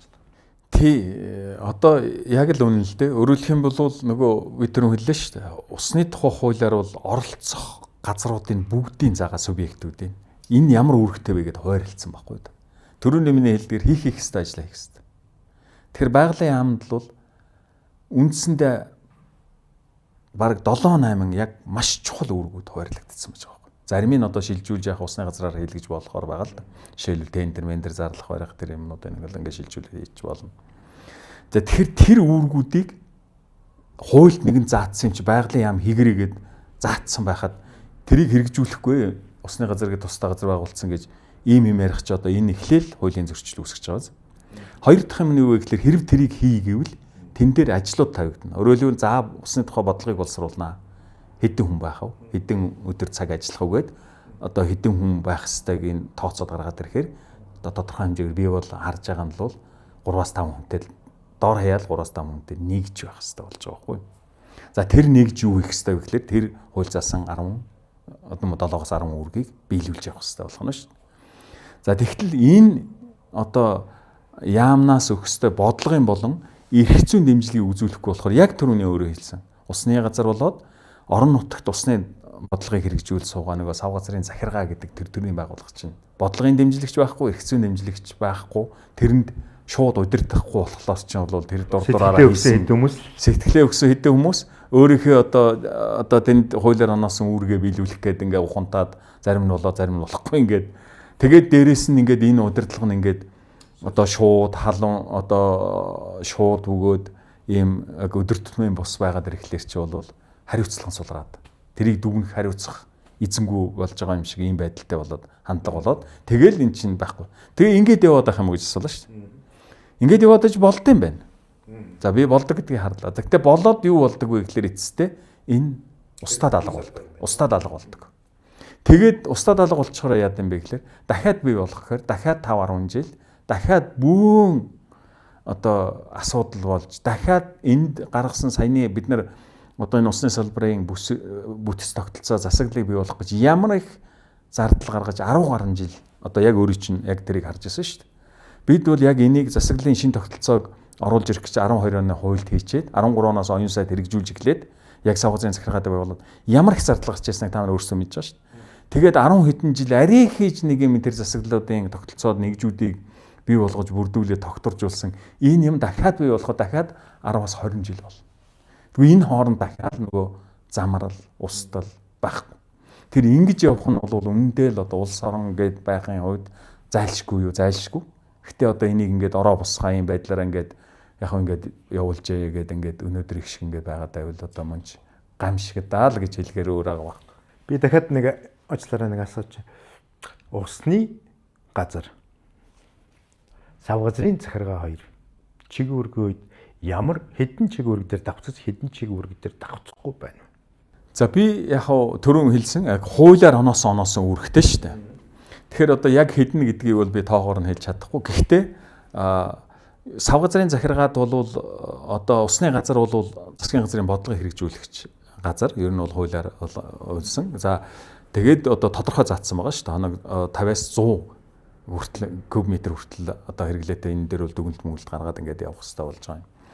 За тэрнээс бол үлдсэн бус тэсгүүдийн бол орон нутгийн сав газрын захиргаа хийх юм үүрэгтэй шүү дээ. Тэгэхээр энэ хоёр бол хаана одоо мэдээж хаанаас салах вэ гэхлээр яг орон нутагт тэр төрийн бодлого хэрэгжүүлэх тэр хэсэг дээрээ бол яг сав газар дээр менежментийн төлөвлөгөө хэрэгжүүлэх тэр хэсэг дээрээ бол мэдээж хэрэг салчиж штэ яг тухайн орон нутагт зохицуулж хэрэгжүүлэх тэр. Улсын хэмжээнд бол усны газар яах ёстой вэ гэхлээр засгийн газрын хэрэгжүүлэх бодлогыг хэрэгжүүлэх явцдаа мэрэгжил арга зүйн дэмжлэгийг үзүүлэх ёстой. Одоо сав газруудаа байна шүү дээ. Тэрнээс бол шууд үйл ажиллагааг тэг инг гэж удирдах тим павер бол байхгүй, эрх зүйн үндэс байхгүй. Тэрийг хийх ёстой гэхлээр байгалийн яам өөрөө хийх ёстой. Нэгж тэр одоо түрүүний яриад байгаа байгаль орчин уур амьсгалын өнөөдрийн байгаль орчин уур амьсгалын өөрчлөлтийн яам яг энэ үүргийг хийх ёстой байхгүй да. Тэгэхээр энэ бас энэ үүргээ хийхгүй ч одоо хийж байгааг би сайн мэдэхгүй байна. Гэтэ ер нь бол ингээл хэрэг хуулиар хүлээсэн үүргээ ингээд завсардуулаад хаяхаар бол энэ бас л хуулийн зөрчил одоо засаглалын хомсдол үүсчнэ л гэсэн юм зүйл болж байна. Би яагаад ингэж асуусан бэ гэхээр өнөөдөр туулын хордны зам гэдэг нэг асуудал үүсээд байна шүү дээ. Туулгын сав газрын захиргааны юу ч юм байхгүй тийм үү. Тэгвэл усны газар нэг юм яриад байгаа байхгүй. Нэгт. Хоёрдугаар түрүүн та ярьсан нөгөө Монгол улсын усны нөөцийн нэгдсэн менежментийн төлөвлөгөө усны газар оруулна. Тэгээд хэрэгжилтийн сав газрын захиргаатууд тийм үү? Гэхдээ мөртөө сав газрын захиргаатуудад мэрэгжил арга зүйн зөвлөмж өгөх болохоос ш павер байхгүй. Ингээд энэ эрх зүйн баримт бичиг чинь хэрэгжих юм уу? Ер нь бол энийг бол залруулах шаардлагатай зүйл байгаа юм л да. Энэ бол яг одоо хуулинд өнөөдөр бас бодитоор байж байгаа одоо зохицуулалтын одоо алдаа гэх юм уу? Одоо хуулиар гап гэж ярьдаг да тийм ээ. Одоо хийдэл давхардал ийм зүйл байгаа. Тэгэхээр энийг тодруулж өгөх ёстой. Тэгэхдээ хуулиндаа бол илүү нарийн болгож тодорхой болгож өгөх ёстой зүйл байгаа юм бол байгаа. За нөгөө талаар бол яг энэ ажиллаж байгаа өнөөдрийн нөхцөлд бол яг бүтэц зохион байгуулалтынхаа хувьд Монгол улс нэгдмэл хувь засаг захиргааны хувьд бол нэгдмэл улсынхаа хувьд бол агентлаг, яам агентлаг орон нутагт байгаа сав газрын захиргаат бол үйл ажиллагаагаа нэг л малгайдаар явуулж байгаа учраас ингээд хамтраад ингээд явчихад бол ямар ч асуудалгүй байгаа. Тэгэхээр ямар тач гэсэн ингээд яваад байгаа л гэж би бол итгэж байгаа. Гэхдээ ер нь бол энэ үүргийг бол улам тодорхой болгож яг одоо хянаж улам үр дүнтэй, үр ашигтай болгож явах үүргийг бол байгалийн яамд өөрөө хийх ёстой шүү л гэдгийг би онцгойлон хэлэх ёстой байгаа. Тэгэхээр энийг бол өнөөдөр хэрв энийг байгалийн яамны өнөөгийн удирдлага ялангуяа байгаль орчин урамлалын өрчтийн сайд бол анхааралтай авах ёстой шүү гэж би хэлэх байна. Яг түрүүний өөрөнд хэлдгээр цөлжилтийн конвенцийн талуудын байгууллагыг зохион байгуулж байна шүү дээ. Цөлжилт гэдэг үг бол юу вэ гэхээр хамгийн түрүүн ус чигийн хомсдлоос газар одоо бэлчээр дээр үүсэж байгаа энэ дороотлыг л хэлдэг байхгүй юу? Ерөөсөө нэр томьёо тодорхойлт. Тэгэхээр эхний үүтгэгч хүчин зүйл нь юу вэ гэхээр ус чигийн хомсдол гэж байна. Тэгэхээр усны менежментийг тэг бол маш их толботой зүйл байхгүй юу? Тэгэхээр өнөөдрийн бидний одоо коптер бэлтгэх одоо ярилцаа яриа хүрээний сэдвч бас нэг энэтэй холбоотой газар усны одоо менежмент яг энтэй яаж холбогдох вэ гэдэг нэг үндсэн чухал сэдв болоо явж байгаа юм. Тэгэхээр энийг бол одоо манай усны салбарынхан бол гайхамшигтай сайхан оролцож байгаа хаа л гэж одоо бодогдож байна. Тэгэхээр би яг энэ талаар бол нарийн сайн мэдээлэл алга байна. Миний одоо танаас асуух гэсэн юм энэ байхгүй. Өнөөдөр COP17-д хамгийн том илтгэлийг сав газрын захиргаатууд тавих хэрэгтэй. Монгол улсын одоо туршлагыг өөрөөр хэлбэл одоо яг тэр газар дээр цөлжчөөд байгаа бэлчээр, цөлжчөөд байгаа орон нутаг дээр усны менежмент хийгээд байгаа улсууд юу нь болоод юу нь болохгүй байгаа вэ? Бид юун дээр чадаад юу чадахгүй байгаа вэ? Яагаад энэ 76% зөлжчөөд байна гэж шүү дээ. Монгол улсын нутаг дэвсгэрийн нийт нутаг дэвсгэрийн 76.9%. Тэгэд 76.9 гэдэг чинь бол 77% нь цөл үйлчж байна гэсэн үг шүү дээ. Тэгвэл ийм аимшигтай гамшигт нөхцөл байдал байгаа усны менежментийг хийж байгаа хүмүүст юу бодогдож байна вэ? Яамаар байна вэ гэдэг имийг ядаж сонсох хэрэгтэй байна. Одоо бол 76 байна. Яг 10 жилийн өмнө хэдтэй байсан? 16% мөн л яг нэг 73 4 гэж яригддаг байсан. Тэгэхээр асар хурдтай. Гэхдээ энэ чинь газар нутгийн хэмжээгээр ингээд 1.5 сая гараа яригдж байгаа шүү. Километр квадрат байгаа шүү. Тэрний чинь 76% гэдэг 76.9 гээд 77%. Тэгээд ирэхлээс чи бол бид нар ер нь цөл дээр амьдрах, цөлжилтэн дээр одоо Монгол улс бол ерөөсөө бүр ингээд хоолой дээр нь тулгцсан хутга шиг байгаа байхгүй юу. Тэгэхээр энэний чинь гол үүсгээд байгаа юм түрүүн би хэллээ шүү дээ. Тэр энэ усны менежмент байхгүй юу. Энэ дээр л онцгой эргэлт хийж чадахгүй бол бид нар энийг тухай бол ойлголт байхгүй. Би тэр зурд үзэж байгаа тэр Пакистан байлаа. Нөгөө цэвэр усны хомсдолд орсон улсаа тий. Тэгээ тэрийг хараа сууж байгаад болонгод бас бодож байгаа байхгүй юу. Одоо л бид нар карантинаас ингээд шууд аваад буч болохоор хэмжээний устдаа байж идэг. Тэр бас одоо нэг тийм менежмент хийгээгүйгээс улсын зүгээр цаг байгаль орчныхын нөхцлөөсөө тийм болчихоо. Тэгвэл менежмент хийсэн бол одоо ч гэсэн устдаагаа байх боломжтой байх юм уу? Тий, ерөөсөө усны хомсдол одоо тэр бид нар түрүүн миний яриад байгаа тэр 20 30 усны нөөцийн бүлэг гэдэг байгаа чинь дэлхийн эдийн засгийн форум дээр тэр усны хомсдлыг ярьдаг бүлэг байхгүй юу? Өөрөөр хэлэх юм бол дэлхийд дахинд тулаад ирж байгаа аюулуудын чинь эхний 5-д нь ороод яваад байдаг хгүй усны хомсдол чи цэнгэг усны хомсдол. Монгол улсад энэ цэнгэг усны хомсдолд орж болзошгүй орнуудын тоонд орж байгаа учраас бид нар Монгол улсын ерөнхийлөгчд эндээс тусламж гуйсан учраас тэр бүлэг дэмжлэг үзүүлсэн засаглал юм дээр. Тэгэхээр яадаг вэ гэхээр яг түрүүний энэ Батболго даргын асуугаад байгаа шиг яг энэ хууль эрх зүй бодлого гэдэг юм чи өнөөдөр их шиг ингэж яваад байвал юунд тулд юм бэ гэхээр тэр хомсдол руу чинь аваачаад хийчдэг байхгүй. Өөрөөр хэлбэл засаглал менежментийн хомсдол чинь усныхаа хомсдлыг бодитоор одоо цэнгэг усны хомсдол руу авчиж өгдөг гэдэг байхгүй. За ийм зүйл бол түрүүний өөрийн чинь асууд байгаа Пакистан болоод энэ баруун энтхэг, за тэгээд равын хойг, энэ бол ерөөсөө мөнхийн гэх юм уу одоо байнгын одоо цөлийн бүс цөлжилт нэг усны хомсдолд байж байгаа орнууд эдгээр баггүй. Та бүхэн харж байгаа бол энтхэг гэхэд яадаг вэ гэхэлэр гадаргын яг манайх шиг энэ гадаргын усны хомсдолтойгоос гадна газар дорх ус нь дээрээ бүх хэрэглээгээ явуулаад нөгөө газар тариалан бүх юм явуулаад ингээ ерөөсө газар дорх усны төвшин байхгүй болоод дахин нөхсөрхөө болоод ерөөсөө бүр гамш тэн дээр бол байх ямар ч боломжгүй болчихж байгаа юм. Тэгээ одоо жишээлбэл ийм зүйл одоо Рajasthan гэж мужи улс байдаг одоо баруун энтэгт. За тэгэл Пакистан. За эднэр бол өндөр уулын бүс одоо маш гандан хуурай бүсэнтэгт. Энд ч бол ерөөсөө Афганистан, за тэгэл одоо энэ Дунд Азийн орнууд, за Арабын хойг энэ хэсэг бол ерөөсөө тэгэл энэ усны хомсдол ус гэдэг бол ерөөсөө жинхэнэ утгаараа чанд мөн ярдана. Яг тэрийг бол тэний хүмүүстэй ойлгож байгаа. Тэгээ тэн дээр нь бүх одоо нөгөө амьдрал нь явдаг. Тэгэхээр ийм нөхцөл байдал руу бид нар орчихгүй байхын тулд бид нар энэ саяны дээр засаглал менежмент, хууль эрх зүйн юм аваад энэ хаягдлуусаа дахин боловсруулж ашиглахын менежментийн том хагц дэвшил хийгээл ингээл байгаа чинь бол тэр цэнгэг усны хомсдолтой бодитоор нүүр тулчихгүй байхыг л хичээж байгаа байхгүй. Бодитоор нүүр тулчих байгаа орнуудыг яг сая өөрөө хэлж байна. Хүмүүс нь бол энэ бол гамшигт өртчихдөг байхгүй. Энтэй холбоотой өвчлөл. Тэгэл одоо нэг өлөн зэлмэн байдал. За тэгэл одоо энтэй холбоотой одоо ерөөсөл хамгийн хүндрэл бэрхшээлүүд юу байна? Бүх юм ийм. Дээрээс нь дайн болдог гэж. Одоо энэ та бүхэн харж байгаа Израиль, Ливан хоёр ямар урт удаан хугацааны туршид дайн байсан.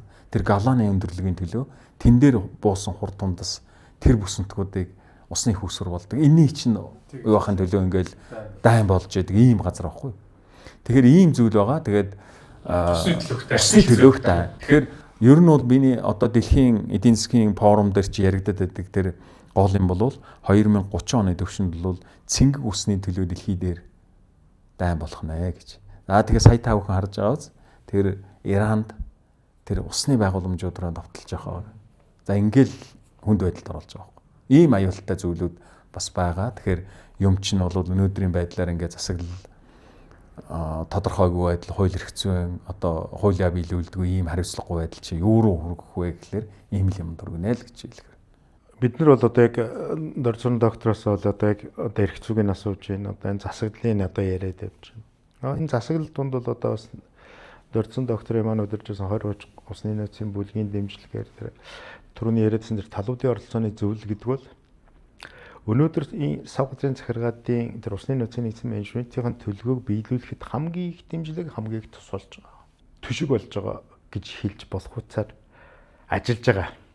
Өнөөдөр бас тодорхой сав газрын захиргаадууд бол бас мундаг ажиллаж байна. Бүгдийг нь бас харлуулж болохгүй. Хөрөнгө мөнгө ямар байдаг вэ? Тэр бүгдийг бас мэдж байгаагийн хувьд та бол одоо энийг бол бас маш сайн мэдж байгаа.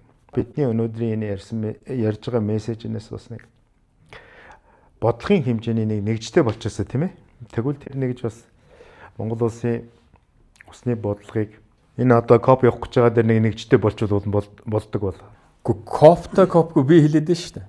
Энэ засаглалын хомсдол, энэ менежмент, энэ хуулиа биелүүлдэггүй энэ хариуцлагагүй байдлын чинь эцсийн үр дагавар юу хүрэх вэ гэхэлэр тэр хомсдол руу чинь авчиад бид нэг авчиж тулгаж шүү дээ. Тэгээ тэрийг л одоо бодлоо. Тэгэд энэ ийм зүйл тулгархгүй тулд энэ копын хүрээнд авч хэрэгжүүлэх нь усны менежментээ бид нар үнэхээр сайн явуулах хэрэгтэй байна гэж ойлгож ухамсарлаад тэгээд одоо нэрээ бид нар чинь ямар шугам юм явж байгаа юм бэ гэдэг юм ингээ хараадах л та. Тэгвэл би ингэж асууя. Астай одоо 2050 гэж ярьдаг тийм. За 2050 онд одоо энэ нөгөө дижитал ертөнц учраас 50 он гэхэд энэ бичлэг байж л бид гурийн ярьж байгаа. За 50 онд үзэж байгаа хүн Монгол улсыг тийм. Тэр үед Монгол улс одоо өнөөдөр бол 2026 онд бол 76-77% цөлчлөлттэй болсон. 50 онд хэдэн өв болохыг мэдэхгүй байна. За хэрвээ 50 онд үзэж байгаа хүн одоо Пакистаны жишээг авдаг шиг Монгол улс жоох эвгүй болцсон байлаа гэж үзье. Яг цэвэр ондны авсан. Ийм үед ямар арга хэмжээг авах ёстой гэж та зөвлөх үү? Юуны төрөм одоо бид нар энэ цэнгэг ус гэдэг чинь одоо бидний үнэхээр амин эрдэнэ юм байна. Бид нар бол энэ чинь амьттай холбоотой зүйл юм байна гэдгийг нэгдүгээр ойлгочоод ерөөсөө цэнгэг усны одоогийн бидний ярьж байгаа энэ их усүрүүдээ Монгол орны хэмжээнд тэр гадаргын ус урс их бүрдүүлээд байгаа тэр 30% говь тал хоёрын бүсдэг цэнгэг усны ордууд энэ юмал хамгийн түрүүн одоо тэр улсаараа нийтээрээ тэр тусгай хамгаалалт гэдэг юм аа бол автсан яг хянаад байж явах хэрэгтэй байхгүй юу? Юунаас үнэтэй зүйл нь тэр болоод хувирцсан. Тэрийг одоо зэвсгэлж хяндаг уу? Яаж хяндаг уу? Тэг бүх юм одоо хэмжээд эдийгээр одоо буудаж байна, хэдийгээр одоо сайжирч байна. Нэг дэх асуудал. Хоёр дахь асуудал энийг энэ тэр цаанаас нөгөө байгалийн нөхөс сэлбэгдэж байгаа тэр арга замын бүрэн дүүрэн хамгаалж явах хэрэгтэй. Тэгэхгүй одоо ингээд үйлдвэрлэл янз бүрийн юм хөгжүүлж байгаа гэх тэр цэнгэг усны их усүр бүрддэг тэр хэсгүүд дээр чинь ингээд одоо янз бүрийн үйл ажиллагаа явуулаад цэнгэг ус бүрдэх боломжгүй болгочиход байна шүү дээ. Улаанбаатартай одоо яг тулаад байгаа жишээ. Бид нар ууж байгаа усныхаа одоо байгаль дэлхийгээс өгч байгаа хурбороогоор өгч байгаа тэр усыг тэр Улаанбаатарын ундны усны их усүр дээр орж ирдэг юм чинь 9 шидийн зам тавина одоо айлуудад газар олгоно гүүр барина одоо ингэнгээд одоо ерөөс бетон болгоод ингээ хайчгаар чи яах вэ? Бидний уух ус байхгүй болчихж байгаа шүү дээ. Тэгэхээр энийг л ухамсарлах хэрэгтэй. Тэр 50 оны хүмүүс л бол өнөөдөр бид нар бол хангалттай хүссэн хэмжээгээрээ цэнгэг ус ууж байгаа, хэрглэж байгаа шүү. Энийг бол усанд орж байна, ууж байна, үйлдвэрлэл хөдөө аж ахуй хэрглэж байна, одоо машин авгааж байна, жорлолдоо татж байна. Бид тэгвэл 50 оныхны өмнө бид нар өнөөдрийнхээ энэвийг бас тодорхой хэмжээгээр эндээ бол бас хүлчил өчих ийм болцоо бас одоо байж магадгүй юм л да. Ийм л одоо зүйл хэлж. 50 он гэдэг чинь 25 жил. 25 жил. Тэгэхээр би Bloomberg-ээр үзчихсэн. Америк болонгууд Майами мож дээрээ цэвэр ус нөгөө далайн усыг шүүгээд цэвэр ус болгож байгаа технологи ял тэр нэвтрүүлэг баг 5 жилийн өмнө нэвтрүүлэг буюу хэдэн онд байсан юм. Баг 15 6 7 оны өмнө нэвтрүүлэг. Тэгээд улсууд бол тэгээд далайн усыг цэвэр ус болгоод эхэлсэн. Ерөөсөө энэ чинь одоо түрүүний миний хэлж байгаа Арабын хойг, Арабын бид нар мэдэн шүү дээ одоо Дубай хоттой одоо монголчууд маш их сайн мэддэг Арабын хойг одоо тэгэл энтхэгийн одоо баруун талын хэсэг тэгэл энэ дундад Азмаз ингээл энэ орнууд чинь энэ усны хамсалтай бүс нутаг чинь бол Тэнгис далайн усыг л цэвэрлж ашигладаг ерөөсөө юм юу таахгүй ялангуяа Арабын хойг бол. Тэгэхээр энэ бол ус бол алтнаас үнэтэй гэдэг нь бол тэднэрт чинь ч үгүй шүү дээ. Одоо өөрөө бол тэр хавийг маш сайн мэдж байгаа шүү дээ. COP13-т Монголоос төлөөлөгч Дубайд очиод. Тэгээд нөгөө арга хэмжээ явуулж байгаа 3 дахь хоног дээр бидний өглөөрт бэлэн байгаарай гэдэг. Тэгээд 300 гаруй км газар аваад тавиуллаа. Тастаа 170 орны төлөөлөгч нар байсан тийм тэгээд оролцогч талууд. Тэгээ Монголоос бол 2 хүн явсан. Бус орнууд болох нөө зардлаа өөртөө яадаг учраас олоолаа. Энэ баахан автостаа хүмүүс дахиад 1000 гаруй шүү дээ. Тэгсэн нэг жижигхэн гориг шиг юм дээр аваачдгийг. Нөгөөдгөө нэг жижигхэн хүрхрээ шиг юм. Энэ бол одоо гайхамшигтай юм. Бид нар ингэж бүтээлээ. Нөө нэг асашүргийн онгоо шиг босгох гэдэг байхгүй. 600 ирж очихын 600 км дахиулаад ийм юм үзүүлээд гэдэг шиг нэг жуулчин тэгсэн гэдэг шиг. Тэгэд би бодчихсон баг. Энийг бүтээхэд тэнд тэр оролцож байгаа яриад ш тэр хүмүүс. Тэр баян уусны тим юм бүтээч бидэд гайхуулаад байгаа байхгүй. Гэтэл бид өөрсдөө тийм байгалийн өгөгдөлтөд тэр сайхан юмнуудаа яаж хамгаалах вэ гэдэг асуудал. Тэгээ би тэн дээр бод ер нь усыг бол нэг зовж ижил ойлгодог юм байна. Үүгээр ягаад докторосоо дахиад асууад. Өнөөдөр Монгол улсын нийт сая 564 км квадрат нутаг дээрх усны нөөцийн хайгуул судалгааны ажлын талаар та ярина. Сүүлийн жилүүдэд улс их орноос хөрөнгө тавиад тийм явж байгаа юм байна уу?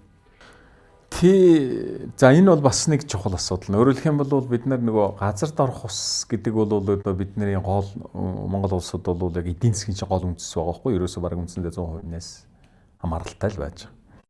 Тэгэхээр энэний хайгуул судалгаа хийнэ гэдэг бол энэ цаашдаа бол энэ үйлдвэрлэл уурхай байгуулах, за эдийн засаг хөгжүүлэх энэ бүх юмны гол үндэслэл учраас энэ дээрээ л одоо хайгуул судалгааныхаа ажлыг сайн төвлөрүүлж одоо хэрэгэлт хэрэгцээгээ тодорхойлоод ингээд хийгээд явах хэрэгтэй.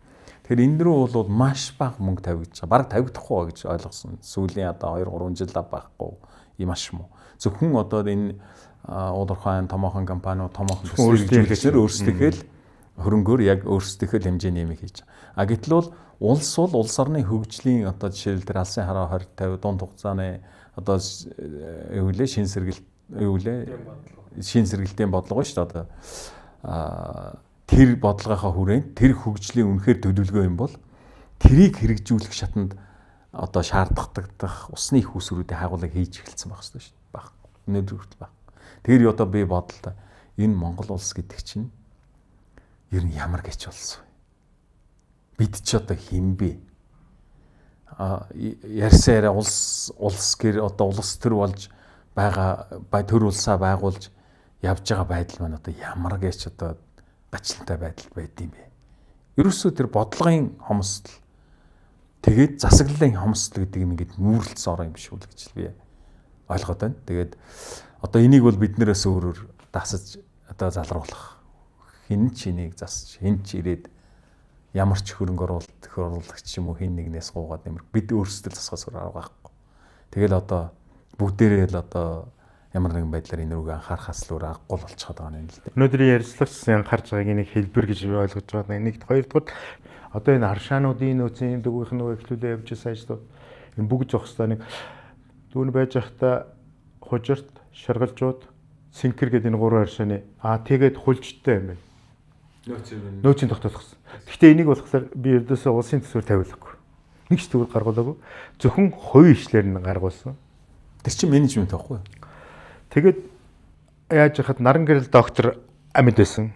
Лавга доктор хоёрыг хоёулангийн ужир дээр аваачижсэн. Тэгээд наран гэрэл доктор нөгөө юу ячаад нөөцийн тогтоочоод өөрөө анх тогтоож ирсэн 1972 онд Оросуудтай яваад. Тэгчээ дараа нөгөө нөөцийн тогтоогоо нөгөө усны нөөцийн зөвлөлөөр оруулж хэрэгжилтийн яачаа надад тэгжсэн баг. За ахын ч одоо өөрч гэдэг тэгжсэн. Тэгээд тэрүүхэн даруудаа тэгээд бурхан болцсон. Тэгэхээр энэ төрийн залгамж хараа бодлого гэдэг юм бол энэ өчнөө их 80-ийн төслүүд байж тахаа. Эдрийнхээ нэгийн дээр ч гэсэн жоохон ч гэсэн уул нэг би нэгж гээд байгаагийн учир нь салбарын хүмүүсэнд байж байгаа яг бодлогынхаа хүрээнд ийм юм хэрэгтэй гэж байгаа нэг улсын төсөв дээр нэг жоох юм тавиад улс юм чи өөрийнхөө хөрөнгөөр нэг усныхаа нөөцийн эрэл хайгуулыг бодлогын хэмжээнд хийгээд усныхаа нөөцийг нэмэгдүүлээд явах нь төрийн бодлого мөн үү хаа? Мөн шүү дээ. Ерөөсөө тийм угаасаа тийм зорилт байгаа. Гэхдээ одоо тэрийг манайхны одоо нөгөө менежментийн алдаа гэдэг шүү дээ. Ингээд усны газар байгуулах юм чинь тэр байгалийн яам дээр нэг л хүн байхад болоо шүү дээ. Одоо ийм л юмараа явсан байхгүй тэр нь. Ингэж явдаг менежмент бол уучлаарай. Нөгөө хууль дээр хүлээдсэн тэнд хуваарлцсан үүргүүдийг би яаж биелүүлэх вэ? Байгалийн яам ийм юм үүргүүд юм байна. За би энийг хийх хэрэгтэй юм байна гэж эхлэхгүй тэнд яад энэ тэгэл байж л айгүй бол одоо олон хүн байвал хэрүүлээгээд усны газартаа хэрэлдээ болохгүй гэдэг ч юм уу. Ийм хөгийн шалтгаанаар. Тэгэхэд усны газар нь бол бас тодорхой хэмжээгээр хуулийн үүрэгтэй. Хуулиар хүлээсэн. Тэрийгээ л биелүүл. Тийм ээ. Сонгоцын захиргаад хуулиар хүлээсэн үүрэгтэй тэрийгээ биелүүл. Тэгээд тэрийг тайлгнадаг газар тэрийн усны газар тайлгна. Энийг байгалийн яам тайлгна. Тэгэл тэр юм ал дор яг хийгээл явчвал одоо уг нь болохоор байгаа. Тэгэхээр энэ хуулиар тогтоож өгсөн юмаа хийгээч. Хийхийн тулд бол зайлшгүй тэр нэгч чинь бол гарцаагүй.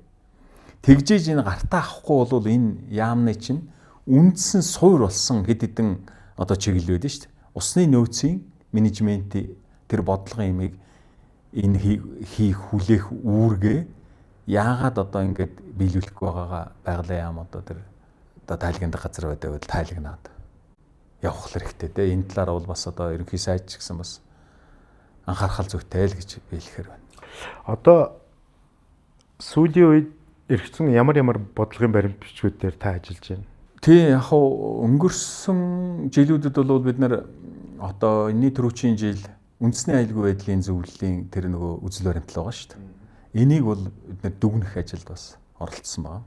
За хоёр дахь юм нь бол энэ хаягдл усыг дахин боловсруулж ашиглах талаар одоо бид нар бодлогын анализ хийгээд тэгээ хууль эрх зүйн орчны хувьд бол ямар гэп байна, тэрийг яаж нөхөх вэ гэдгийг бол Мянганы соёлын сангийн дэмжлэгтэйгээр энийг бол өнгөрсөн 2025 он 26 онд хийгээд тэгээд энэ дээр бол бид нар одоо засгийн газрын тогтоол яг энэ хаягдл ус дахин боловсруулж ашиглах талаар яг засгийн газрын тогтоол ямар ч угмар гарах вэ? За тэгээд дараа нь тэр тогтоолоор одоо барилгын отоо гуултын сайд, олон байгаль орчны сайд, сангийн сайд, хууль зүйн сайд болгоод үүрэг бол юу очиж байна вэ гэхээр энэ холбогдох хууль, эрх зүйн орчин 5 6 7 хууль байгаа. Тэр хуулиудад нэмэлт өөрчлөлт оруулах энэ үүрэг өгч байгаа. За тэгэхээр энэ хуулиудын гол үзэл баримтлал нь юу байх вэ? Яг ямар харилцааг зохицуулж өгөх ёстой вэ гэсэн юмнуудын одоо хаягдл орхигдл юу байна вэ? Энийг тодорхойлж өгсөн байна. За үндсэндээ бол ийм л ажил яваад өнөөдөр засгийн газрын хуралдаанаар тэр хаягдл ус дахин боловсруулах үйлдвэрлэлийн хаягдл усыг цэвэрлэл дахин ашиглах талаар авч хэрэгжүүлэх арга хэмжээний тухай тогтоолж гарч иж байгаа. Тэгэхээр энэ бол одоо өмнөхөр Монгол улс болвол яг одоо хаягдл усыг цэвэрлэж дахин ашиглах засгийн газрын хэмжээний тогтоол анх удаа гарч улс даяар энэ үйл ажиллагаанд албан ёсоор эхэлсэн гэсэн үг болчихж байна. Тэгэхээр энэ хүрээндээ бол хаягдл ус дахин боловсруулах үйлдвэр 1000-ны сарлын сангийн компакт гэрээний хүрээнд байгуулагдсан энэ үйлдвэр үйл ажиллагаагаа явуулаад одоо дулааны 3-4 цэцгэлгээ станцуудад хоногт 50,000 м3 хүртэл энэ хаягдл усыг цэвэрлэж туул руу одоо хайдаг усыг цэвэрлээд тэр техник хэрэглээнд нь өгчих энэ үйл ажиллагаа албан ёсоор явах ийм эрх зүйн үндэс бүрдэж байгаа. Энтэй холбоотой тариф, энд оролцогч талуудын үүрэг, хариуцлага энэ бүх зүйл бол энд хамаарч явж байгаа. Ийм л ажил явж байна да. Бодлогын баримтчгийг гаргахад оролцсон оролцогч талууд танаа баг хамт олон энэ төрлийн захиргааны олон байгууллагын тэр баг хамт олонд бас маш их таларгалтай баяр хүргэмээр байна. Энэ бол энэ бодлогын баримтчгийн цаашид гарах үр өгөөж нөрөө усны нөөцөд маш том хувь нэмрийг оруулах баримтчиг учраас танд болон оролцогч талуудад бас талархал илэрхийлэх нь зүйтэй хаа гэж бодож байна. Баярлалаа. Монгол хүн бол төрсөн ус уух үзээ гэж ирэлдэг үстэй одоо Монгол хүн болоод өргөгийг ус уух заяан төрлөө. Тэгдэг. Ус уух одоо нэг актер хүн димиг давхад хөө энэ үлдчихлээс та нэг ус уух заяатай гэж хэлдэг үз. За тэгвэл ийм гайхалтай хувь заяагийн чинь бол үргэлж тогтвортой хангахын тулд тэр усыг үлдээж байгаа байхгүй юу? Түрүүн бидний яриа 2010 оноос эхэлсэн ус үндэсний хөтөлбөрөөс эхэлсэн. Тэгээ өнөөдөр усны ойрын бодлогын бүх цаг хугацаанд та бодлогот нь оролцоод, бас хэрэгжилтэнд нь оролцоод хамтарч ажиллаж байсан хүний хувьд үр дүнгууд олон гарсан гэдгийг мэдж байгаа учраас бас гарсан учраас таныг бас цаашийнхаа юмд оролцоосоо гэж. Өнөөдөр зүгээр энгийнээр асуухад Улаанбаатар хотын газрын дархан усны ашиглалт машиглалт гэдэг одоо ингээд судалгаа шинжилгээ янз янз юм яг таны л юмар явдаг штэ. Тэгэхээр одоо энэ хувь эрдэмтнийхээ хувьд цаашид одоо судалж хийж байгаа бүтээл. Тий. За яг хөө мэдээч хэрэг одоо бас яг хөө та хоёртаа ингээд ярьсан өнгөрсөн хугацаанд юу болж өнгөрсөн өөрөө бас юу бодчихсэн зарим юм ин одоо яаж хийв болов одоо ус хүмүүсийн одоо сайхан хүмүүсийн туслын мэлгээр гэдэг тухай бас ярьлаа. Тэгэхээр яг хөө одоо бол надад яг бодогдож хийх гэж байгаа юм бол юу вэ гэхээр өнөөдөр 1000-ны сарлын сангийн компакт гэрээ дууслаа сая 3 сарын 31-нээр. Энэ 5 жилийн том хөтөлбөр байлаа. Бид 16 оноос хойш ярьж ийж хийсэн байхгүй юу? 16 оноос 18 он хүртэл урдчилсан судалгаа хийж хувилбараа ямар хэрэгжүүлэх үү гэж хувилбараа тогтоож Америкийн талтай зөвшөлдсөж тэгээ 18 онд эцсийн хилцүүлэг хийж 18 оны 9 сард манай ерөнхий сайд очиж хэрэгжүүлэхээр гар үсэг зурж 19 донд хэрэгжүүлэх гэсэн чинь ковид гарчаад 21 онд хүртэл хойшлоо. Тэгээ 21 оноос 26 оны 3 сарын 30 хүртэл ингээд явж байгаа энэ хөтөлбөр энэ дунд бол ийм сорилт бэрхшээлийг туулаад ингээд хэрэгжиж байгаа байхгүй. Гэхдээ Монгол улс бол үнэхээр Азтай улс юм. Одоо би тэрэнд үнэхээр одоо нэг алхахын зайх гэдэг та нарын яриад байдаг үг чи яг үнэн. Өөрөлдвөл ийм хүндрэл бэрхшээлтэй одоо дунд нь одоо Америкийн нэгдсэн улсын ерөнхийлөгчийн сонгуул 2-нд яваад засаг төрн өөрчлөгдөөд маш төвөгтэй байдал нөхцөл байсан ч гэсэн энэ компакт амжилттай хэрэгжиж дуусчих жоохгүй. Тэгэхээр энэнгээр яаж яах вэ гэхээр энэ Улаанбаатарт л бол хоногт 140,000 м3 цэнгэг усыг одоо ундны усанд нийлүүлэх 2 том их усүрийг сонгоно. Одоо отлын одоо сонгоны болон шууны фабрикийн орчмоос олборлоод өгчөж байгаа байхгүй. Энэ 2 их усүр нэмэгдэж байгаа. Дээрээс нь хоногт 50,000 м3-ийг цэвэрлээд үйлдвэрлэлийн одоо хэрэгцээнд нэргэлүүлээд тэрэнд нь хэрэглэх шаардлагатай болцоотой газар дорох усыг чөлөөлөөд хотын ус хангамжид бас нийлүүлэх болж байгаа. Ингэснээр бид нарт яаж яах вэ гэхээр Улаанбаатар хотын нийт ус хангамжийг 80% нэмэгдүүлчихэж байгаа байхгүй. 80% гэж бодож шít. Бараг 2 дахин байгаа үз. Одоо бид нэр одоо багцаалж үздэг хүмүүсийн хувьд. Ингэснээр бид юу хийж яах вэ гэхээр 2050 он гэхэд бол Улаанбаатар хотны усны нөөцийг доктортой байдлыг аюулгүй байдлыг хангацсан гэсэн үг. 50% төвшин. Чиний Та асуултанд хариулчлаа. Дээрээс нь хэрэг бид нар сая хаягдл усыг дахин боловсруулж ашиглах энэ ажлаа одоо жишээлбэл нэг гайхалтай өнгөрсөн хугацаанд 5 жил ажиллахдаа мянганы сорилын сангаас хийсэн юм юу вэ гэхээр нөгөө ус бохирдуулсны төлбөрийн хуулиар чинь нөгөө шахалтай чинь нэмэгдүүлээд үйлдвэрлэлд урьдчилан цэвэрлэх байгууламж тавихгүй бол та нарыг одоо болохгүй бид нар бохирдлын төвшинг 13 оны төвшөнд давна гэдэг үүрэг хүлээсэн байгаа шүү дээ. Хүнээс мөнгө авахын тулд тэрийг хэрэгжүүлэхэд нь дэмжлэг үзүүлсээр байгаа. Одоо бүх үйлдвэрүүд урьдчилан цэвэрлэх. Одоо жишээл хамгийн их үйл бохирдуулдаг 100 үйлдвэр байна. Тэрнээс 28 нь урьдчилан цэвэрлэх байгууламж тавьдсан.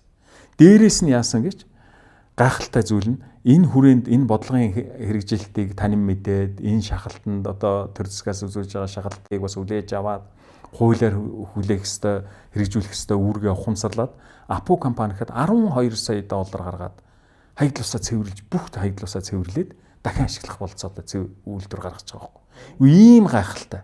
Та бүхэн өнгөрсөн онд харж байна.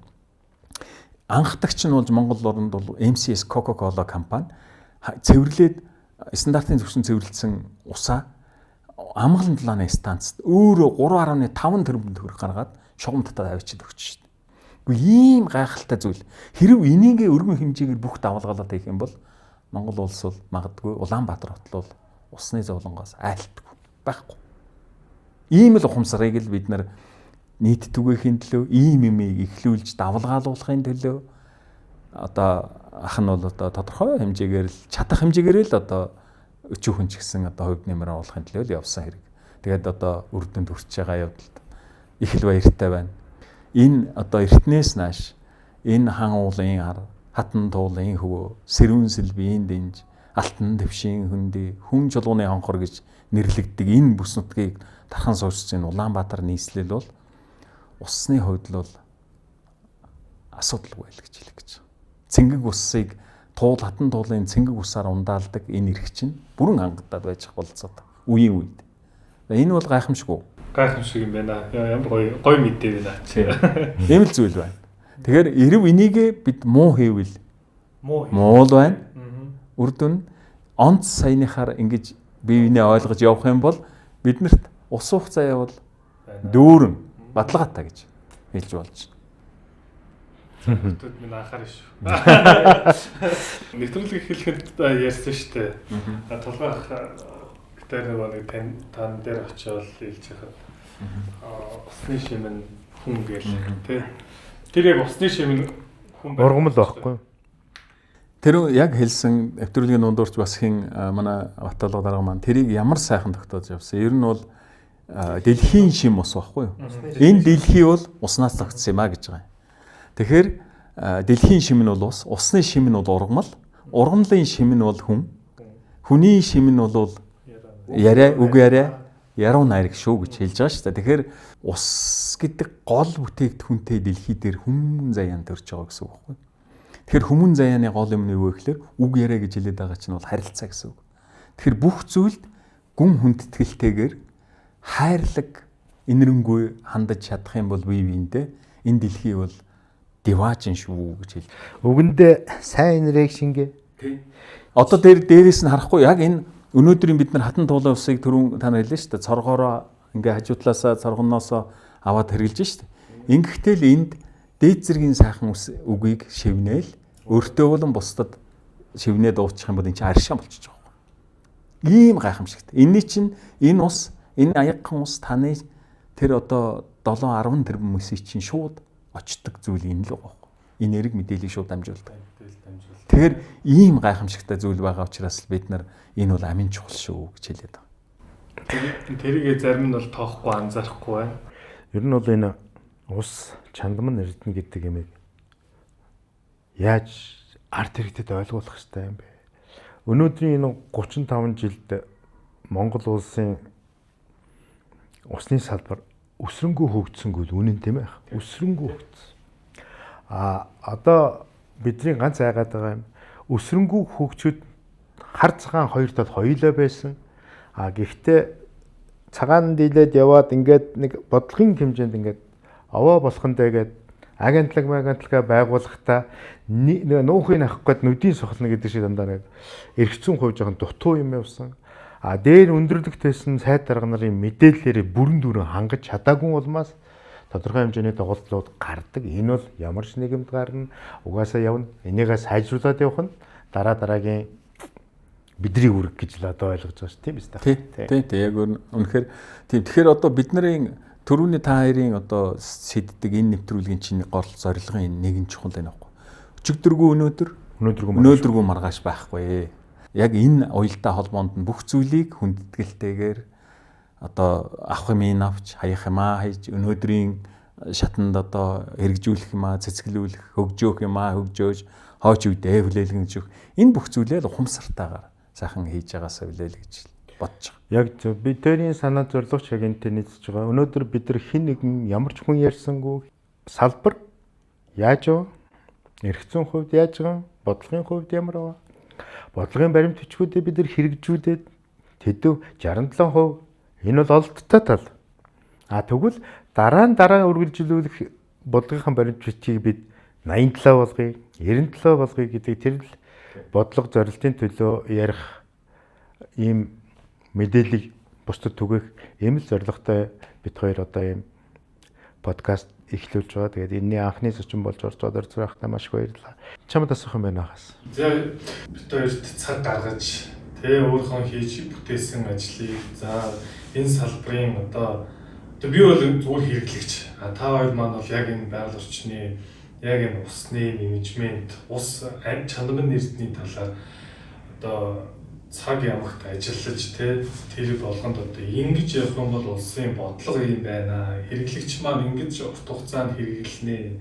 Ийм учиртай гэдэг зүйлийг өнөөдөр хэрэглэгч нарт салбарынхандаа ингэж өнөөдөр нээлттэй гоё мэдээлэл түгээсэнд маш их баярлалаа. Тэгээд таны Монгол улстай оруулсан энэ их одоо цаг хугацаа, оюун бодол энэ бүх зүйлд одоо нийт үзэгчдийн хонос талархал илэрхийлээ. Таны цаашдын одоо ажилд амьдралд одоо эрүүл мэндийн сайн сайхныг хүсье. Тэгээд захин орчинд яг мэддэг салбараа ярмаар байна бид бол өнөөдөр таныг одоо оруулж ирээд та өөрхөн яг хийсэн бүтээснээ хийж хэрэгжүүлж байгаа үр дүнд хүрсэн зүйлүүдээ ярьж байгаа учраас энд бол ямар нэгэн алдаа байхгүй. Засаглалын докторгүй байдал байсан ч салбар өөрөө доктортой байх, салбарт яг ямар асуудлууд байдаг талаараа өнөөдөр ярьж цаашид ингэж төрийн залгамжлалаа энэ стратегийн ач холбогдлогын ус гэдэг чанарын эрднийг яг энэ мэрэгжлийн хүмүүс ингэж зөвлөж байгаа тийм цааш нь явах ёстой гэдэг зүйлийг яг өөрсдийн салбарын хүмүүс маань дуу хоолой болж ярьж байгаа нь одоо хамгийн чухал зүйл. Ер нь ингээд цаашид энэ усны чиглэлтгүй аль ч салбарын хүмүүс өөрсдийнхээ салбарын хийж хэрэгжүүлж байгаа алдаа дутагдлыг ингэж сайхан нээлттэй ярьж чадах юм бол би тогтолцооны гажуудлуудыг засч чаднаа, өөрсдийнхээ салбарыг хамгаалж чаднаа. Энэ үүднээсээ бид нэр энэ контентыг бас хийж байгаа яг мэрэгжлийн хүмүүсүүдийг урьж оролцуулж байгаа. Ийм онцлогтой энд ингэж хүндэтгэл гаргаж цаг гаргаж ирсэн танд маш их баярлалаа гэж хэлье. За баярлалаа. Та бүхний бас энэ сайхан сэтгэлээр хийж байгаа энэ контент энэ мэдээлэл бол олон түмэнд хүрч бас одоо тодорхой хэмжээний одоо бодит ажил хэрэг болоход одоо санаас хэдэл их болтугай гэж ерөөй анхны зочин болсондоо тун талархалтай байгаагаа илэрхийлье. Баярлалаа танд бас баярлалаа ирсэнд.